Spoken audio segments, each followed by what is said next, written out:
Yang kedua, qultu tsumma ay, apa yang hebat setelah sholat pada waktunya? Kata Nabi, birrul walidain, berbuat baik pada ibu bapak. Setelah sholat berbuat baik pada ibu bapak, nggak ada lebih besar dari itu. Dan berbuat ihsan sama orang tua itu harus lebih baik yang sama dia daripada yang sama kita. Itu baru namanya ihsan.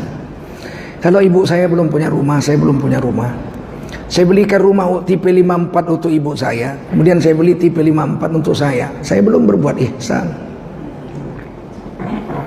Kalau ihsan tuh dia dapat tipe 54, saya dapat tipe 36, baru ihsan.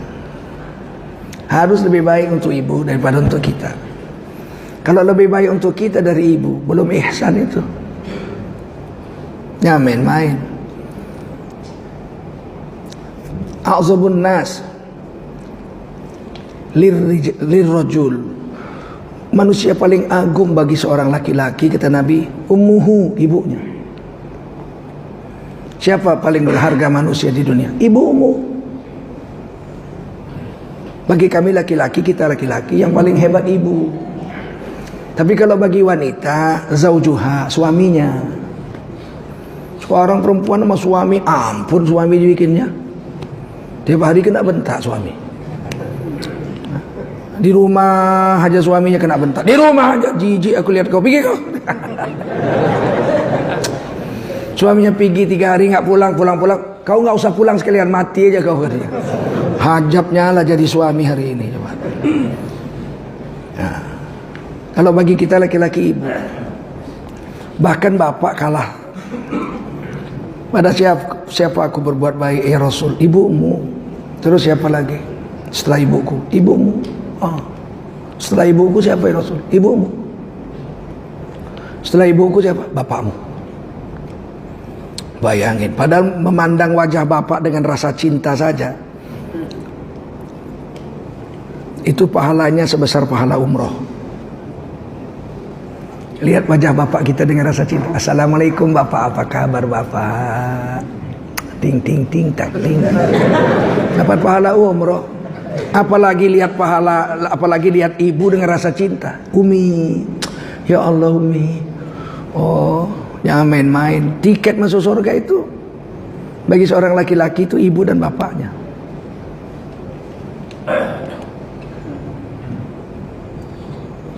Saya ingin beri contoh sikap ihsan seorang anak kepada ibu itu.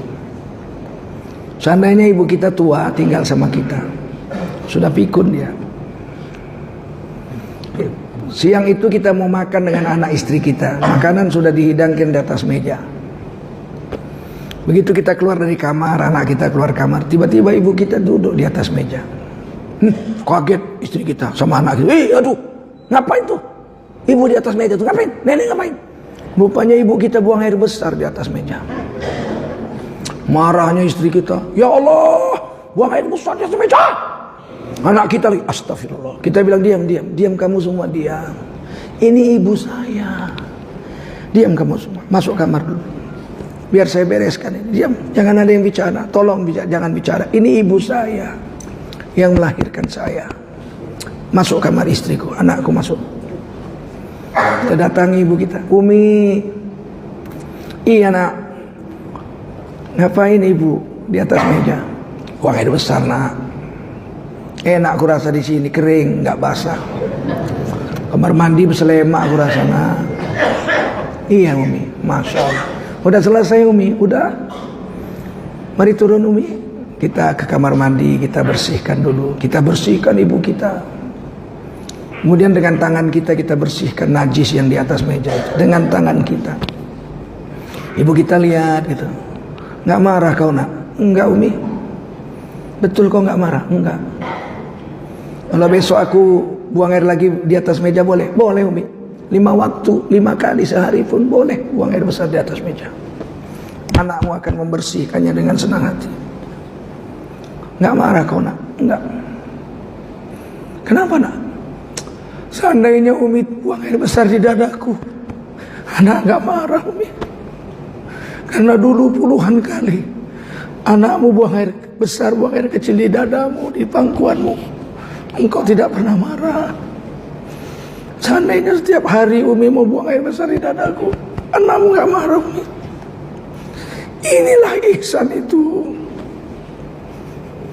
Inilah ihsan itu. Dulu kita buang air besar di atas badannya, dia gak pernah marah.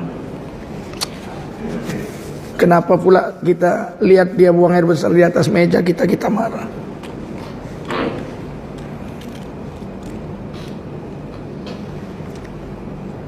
Maka Rasulullah berani mengatakan surga itu di bawah telapak kaki ibu.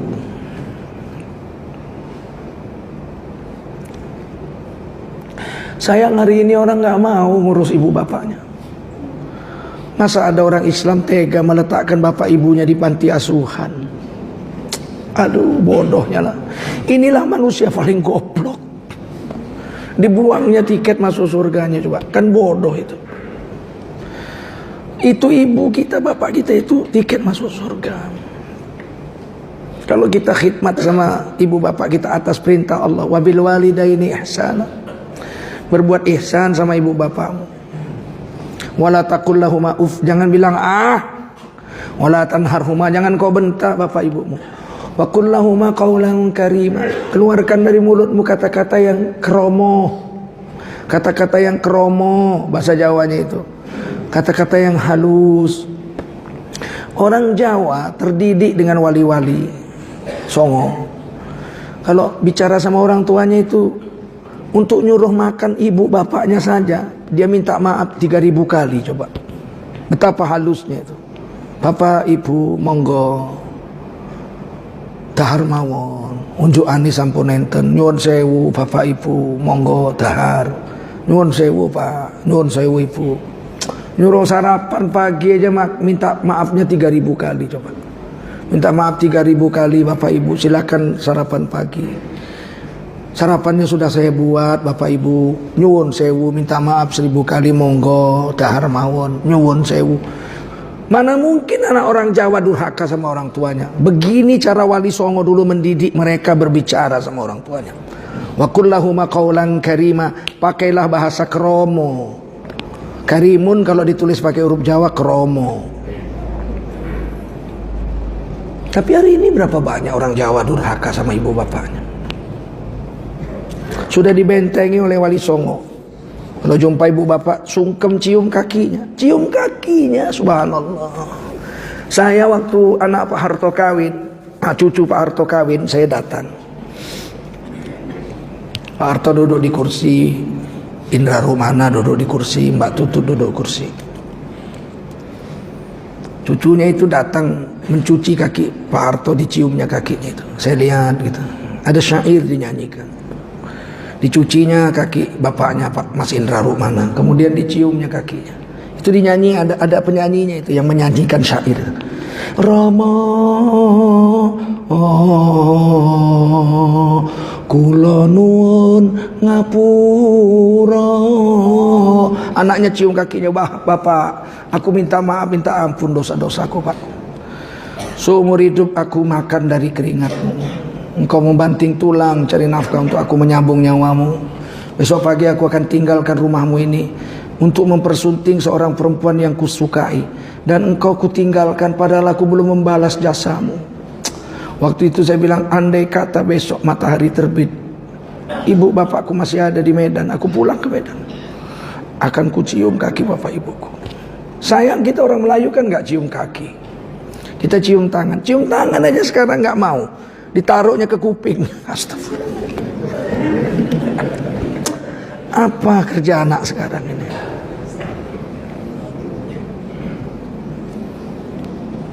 Bolehkah mencium kaki orang tua? Boleh. Kalau enggak, masa wali Songo membiarkan orang Jawa menjadikan itu adat? Boleh sujud kepada manusia? Boleh. Asal ta'zim, menghormat bukan menyembah. Malaikat suruh sujud sama Nabi Adam. Fasjudu li Adam, sujud kamu semua malaikat sama Nabi Adam. Fasajadu, semua malaikat sujud. Illa iblis, kecuali iblis. Aba wastakbar, congkak dan sombong iblis, menolak sujud. Wa kana minal kafirin, jadilah iblis kelompok makhluk yang kafir. Sujudnya itu kata ulama ahli tafsir lita'zim, menghormat, bukan lita'abbud. Tidak mungkin Allah menyuruh menyembah selain makhluk, itu tidak mungkin. Ada dua ayat menceritakan makhluk sujud kepada makhluk. Satu, surah Al-Baqarah, seluruh malaikat sujud pada Nabi Adam, ta'zim, menghormat. Satu lagi, saudara Nabi Yusuf yang membuang Nabi Yusuf 10 orang itu. Ketika mereka disuruh pikul bapakmu, bawa sini sama ibumu.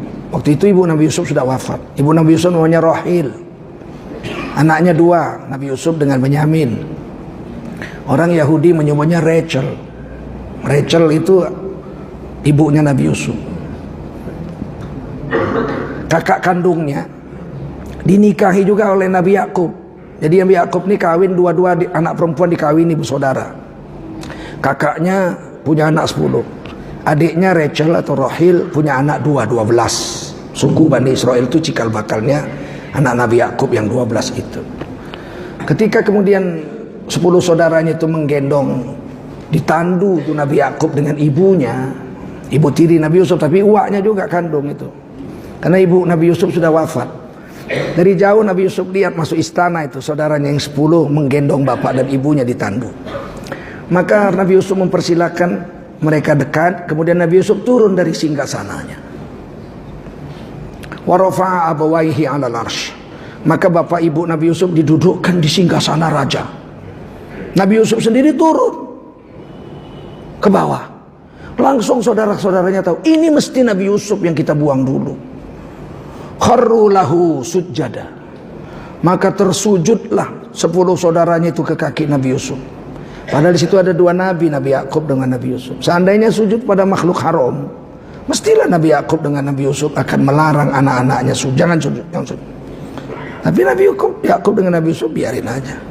Kenapa? Karena mereka tahu ini sujudnya sujud penyesalan terhadap membuangnya mereka akan Nabi Yusuf. Sehingga Nabi Yusuf terbuang ke Mesir dari Palestina. Tapi sujudnya itu apa? Ditazim aja. Maka berbuat baiklah pada ibu bapa sebelum ibu bapa kita wafat. Keramat, percayalah. Ibu saya naik haji tahun 97. Naik kapal terbang. Pulang-pulang dia bawa kertas. Jam 11-an lah. Katanya sama saya, Umi sudah daftar haji. Sekarang jam 11 bank sudah tutup. Pendaftaran sudah habis, kuota sudah habis.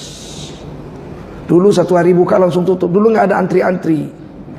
Sekarang antri tahu 22 tahun. Duitnya 106 triliun. Ngiler lah orang lihatnya. 106 triliun. Pak Harto nggak ada itu. Pak Harto bayar tahun 96 berangkat 97. Bayar 97 berangkat 98. Pak Harto nggak ada itu antri-antri. Sebab tahu betul Pak Harto, antri-antri ini menimbulkan banyak mudarat. Saya antri 20 tahun, 19 tahun saya udah mau berangkat, tahun depan saya mati. Anak saya nggak bisa gantikan, gila ini. Sedangkan rumah saya aja kalau saya mati anak saya berhak mengambilnya, betul? Kan ahli waris. Departemen Agama ini, Kementerian Agama, kita naik haji bayar, udah nunggu 22 tahun. Tahun ke-23 kita mau naik haji, kita mati. Umur 22 tahun antri kita mati, anak kita nggak bisa gantiin. Harusnya kan itu hak warisnya bisa diambilnya.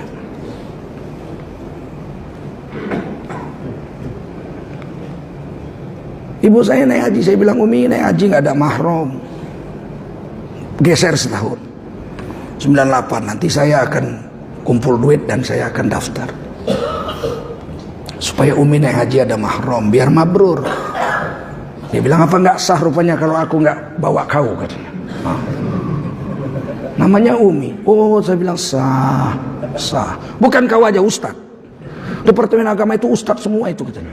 Iya. Iya Umi ya. Saya mau naik haji sendiri. Kenapa rupanya? Iya, bagus. Udah saya bilang tidak mabrur, dia marah bagaimana? Iya. Boleh kan? Boleh Umi, boleh. Saya malam tahajud, saya pikir gimana caranya saya khidmat sama ibu saya. Nggak ada jalan lain. Mesti saya susul jalan darat. 96 saya jalan darat dari Medan ke Tanjung Balai, Asahan. Dari Bagan Asahan saya naik boot pompong 8 atau 9 jam. Tong. Lambatnya bukan main itu. sampai Kelang. Dari Kelang saya naik kereta api Kuala Lumpur. Dari Kuala Lumpur saya datang ke Kedutaan Indonesia. Udah gede-gede dipasang poster. Jemaah haji Republik Indonesia wajib mengambil visa haji dari Jakarta. Artinya Malaysia nggak ngasih visa. Jalan saya sampai Bangkok, sama gede-gede sebesar poster, tertanda Dirjen Imigrasi Roni Sinuraya, orang Karu itu. Sampai ke Mekah sana, saya turutin aja, kadang naik kereta api, kadang naik bus, kadang naik, pernah mendayung sampan 4 jam saya di Bangladesh. Ada demo nggak bisa jalan darat. Saya di pinggir sungai, saya lihat ada orang naik perahu, mau kemana? Mau ke kota sana. Ikut? Boleh. Saya cuma bawa tas kecil aja. Ayo. Saya duduk depan, dia belakang, dia dayung. Lambat kali. Berapa jam kira-kira ke sana? 4 kata. Aduh. Saya bilang, ayo saya bantu dayung. Pandai kau? Oh, ini anak bajak laut juga, aku bilang. Saya dayung di depan, dia dayung belakang, 2 jam sampai. 2 jam sampai. Alhamdulillah. Begitulah kerja. Sampai juga saya ke Mekah. Sampai Mekah, sampai Jeddah, nggak bisa masuk, nggak ada visa. Kan paspor hijau. Dulu kan naik haji paspor coklat. Kata orang Jeddah itu nggak bisa, nggak yujad visa, nggak ada visanya di sini. Iyalah, tapi aku kan sudah 4 bulan lebih, aku bilang. Dari Indonesia aku keluar. Ente tamsi jalan, jalan darat, aku bilang. Ngapain bodoh kau? Ini lil haj, hada lil haj. Ini untuk haji, li khidmah, li ummi. Oh iya, tapi nggak bisa, ini nggak ada visanya. Nggak bisa kau, nah kan, nggak bisa kau pergi. Bawa sini pasportku, aku bilang. Ini air mata udah bercucuran. Awas kau ya, aku bilang. Hari kiamat nanti kuadukan kau sama Tuhan. Gemetar sama jenggot-jenggotnya, gemetar. Itulah kalau orang beriman. Diingatkan gemeter. Aku ini udah 4 bulan lebih jalan darat dari Medan, tahu kau? Min biladi Andalusi, min Medan Sumatera Syamal, wa ila Malaysia, wa ila Thailand. Terus saya ceritakan, wa ila Bangladesh, wal Hindi, wa Pakistan. Saya cerita gitu. Tiba-tiba sini saya mardut ditolak. Awas kau ya, aku bilang. Nggak lama lagi kau mati, hari kiamat kau kuadukan sama Tuhan. Mutar sama jenggotnya. Begitu orang beriman. Oh sabar ya, sabar. Apa sabar saya bilang. Lu sabar. Dia keluarkan Motorola-nya, udah punya HP dia. Tahun 96. Cek. Halo. Begini. Terakhir lama ada setengah jam. Berapa pulsanya itu? Itulah orang Arab. Jangan benci sama Arab. Selesai itu dia tutup. Dia bilang marhaba ya Syekh. Dia buka pintu. La marhaba. Visa. Dia bilang visa ma muskil insyaallah. Fadhalu, masuk. Dipeluknya saya, marhaba. Dikasihnya teh. Dia bikin teh kecil aja gelasnya. Kata Syekh Azra'i guru saya, kalau orang Arab ngasih teh tenggak terus habis. Jangan seteguk-seteguk, habis terus tup taruh. Itu artinya apa? Aku punya hajat sangat luar biasa gitu. Kau harus tunaikan. Begitu, ngerti saya bahasa itu. Dia bilang, Masya Allah. Kau antara pakai mobil nanti ke Mekah. Nggak usah. Asal udah ada visa sudah. Dikasih visa setahun saya. Udah, kau boleh tinggal di Mekah setahun. Tunggu ibumu nanti 97. Ibu saya datang, saya jumpa. Jumpanya pakai 2 rakaat sholat. Bayangkan kloter terakhir dari Medan. Orang sudah tumplek semua di Masjidil Haram. Saya lihat Al-Mabrur Medan. Yang sa'i baru 5 atau 6 orang. Saya tanya, nggak kenal dia sama ibu saya. Kenal Ibu Anissa? Nggak kenal. Jangan ganggu saya lagi ibadah. Rupanya dia kenalnya Ibu Tengku. Yang nggak kenal. Saya pikir paling kawan-kawannya semua masih tawaf. Saya sholat 2 rakaat. Habis itu saya doa, ya Allah, di hari kiamat miliaran orang jumpa. Yang mencuri barang orang, di sana dipikulnya barang itu, dijumpainya orang itu, dibalikkannya barangnya, diambil pahalanya sama yang punya barang. Yang punya hutang pun di sana jumpa, harus bayar hutangnya. Ini anaknya, anak hambamu. Engkau yang merintahkan aku untuk mengurus ibuku. Sekarang aku mau urus ibuku. Jumpakan aku sama ibuku. Udah, begitu aja. Saya jalan ke Ka'bah. Dekat Ka'bah mau turun itu ibu saya manggil saya, Nain. Kalau udah Nain itu pastilah ibu saya. Nggak ada yang berani manggil saya Nain, nggak ada. Siapa berani? Saya lihat kayak film India aja, jumpa ibu saya. Saya perlu, Umi apa kabar? Umi batal nak, putaran ke-6. Jadi Umi mau keluar, mau buang air. Inilah anak mahasiswa ngawani Umi 2 orang. Saya bilang nggak usah kalian kawani, pulang urus yang lain. Oh tidak bisa Pak, ini tanggung jawab saya katanya. Ini ibu saya. Saya lihat ini. Alamat saya. Ini di dada ibu saya, ada alamat ibu saya. Oh ya, sudah pergi. Saya urus sampai ibu saya dada-dada naik kapal terbang. Beres. Uang saya $3.500 nggak kurang. Makan gratis, hotel gratis. Asal makan saya mau bayar, dilihat orang wajah saya. Nggak usah bayar kan? Oh, coba. Berarti kan wajah saya itu memelas banget.